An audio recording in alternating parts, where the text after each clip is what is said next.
हर हर महादेव। जय गुरु जी, शुक्राना गुरु जी, अनंतम अनंतम शुक्राना। आइए संगत जी, गुरु जी की कृपा से शिव पुराण के अगले अध्याय की तरफ चलते हैं, जिसमें आज हम जानेंगे कि पापियों और पुण्यात्माओं की यमलोक यात्रा क्या होती है। चंद कुमार जी कहते हैं, व्यास जी, मनुष्य 4 प्रकार के पापों से यमलोक में जाते हैं। यमलोक अत्यंत भयदायक और भयंकर है। वहाँ समस्त देहधारियों को विवश होकर जाना ही पड़ता है। कोई ऐसे प्राणी नहीं है जो यमलोक में न जाते हों। किए हुए कर्म का फल कर्ता को अवश्य भोगना ही पड़ता है। इसका विचार करो। जीवों में जो शुभ कर्म करने वाले हैं, सौम्य चित्त और दयालु हैं, वे सौम्य मार्ग में यमपुरी के पूर्व द्वार को जाते हैं। जो पापी, कर्मपरायण तथा दान से रहित हैं, वे भयानक दक्षिण मार्ग में यमलोक की यात्रा करते हैं।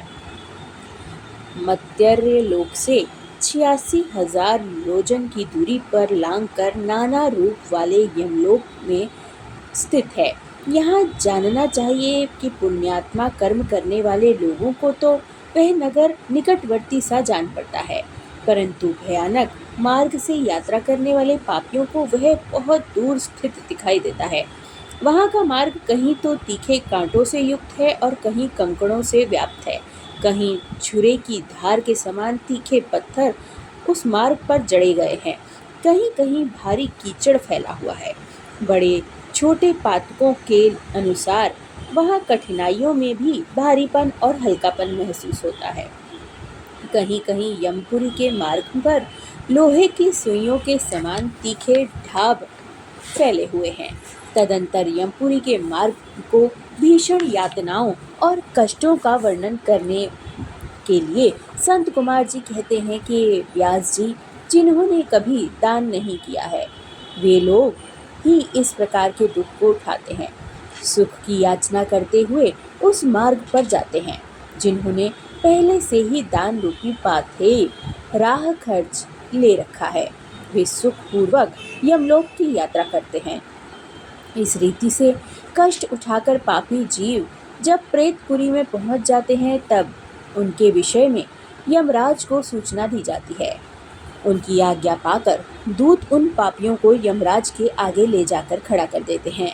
वहाँ जो शुभ कर्म वाले लोग होते हैं, उनको यमराज स्वागत पूर्वक आसन देकर पार्घ्य और अर्घ्य निवेदन करके प्रिय बर्ताव के द्वारा सम्मानित करते हैं और कहते हैं कि वेदोक्त कर्म करने वाले महात्माओं, आप लोग धन्य हो, जिन्होंने दिव्य सुख की प्राप्ति के लिए पुण्य कर्म किया है। अतः आप लोग दिव्यांगनाओं के भोग से भूषित तथा संपूर्ण मनोवांछित पदार्थों से संपन्न निर्मल स्वर्ग लोक में जाइए।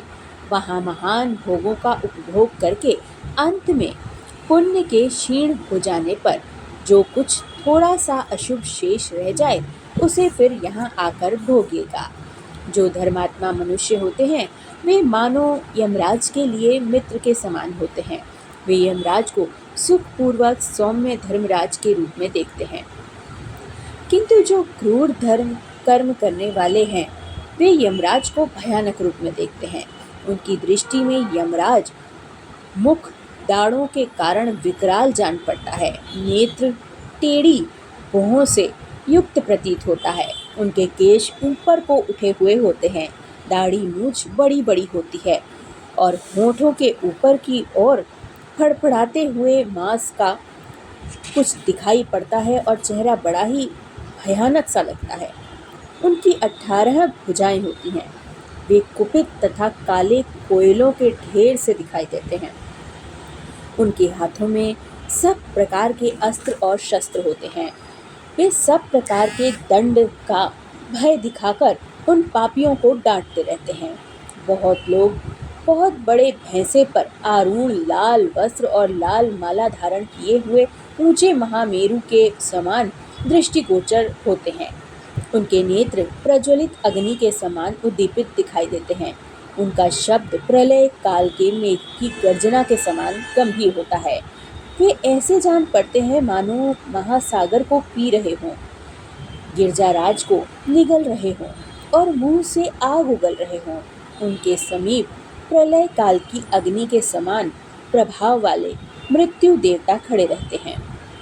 काजल के समान काले काल देवता और भयानक कृतांत देवता भी रहते हैं। इनके सिवा मारी उग्र महामारी, भयंकर काल रात्रि, अनेक प्रकार के रोग तथा भांति भांति के भयावह कुष्ठ मूर्तिमान हो हाथों में शक्तिशूल अंकुश, पाश, चक्र और खड़ग लिए खड़े रहते हैं। वज्र तुल्य मुख धारण करने वाले रुद्रगण शूद्र, तरकश और धनुष धारण किए वहां उपस्थित होते हैं। सभी नाना प्रकार के आयुध धारण करने वाले महान वीर एवं भयंकर हैं।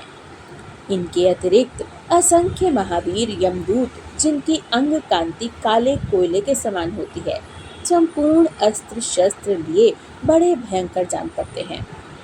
ऐसे परिवार से घिरे हुए घोर यमराज तथा भीषण चित्रगुप्त को पापिष्ठ प्राणी देखते हैं।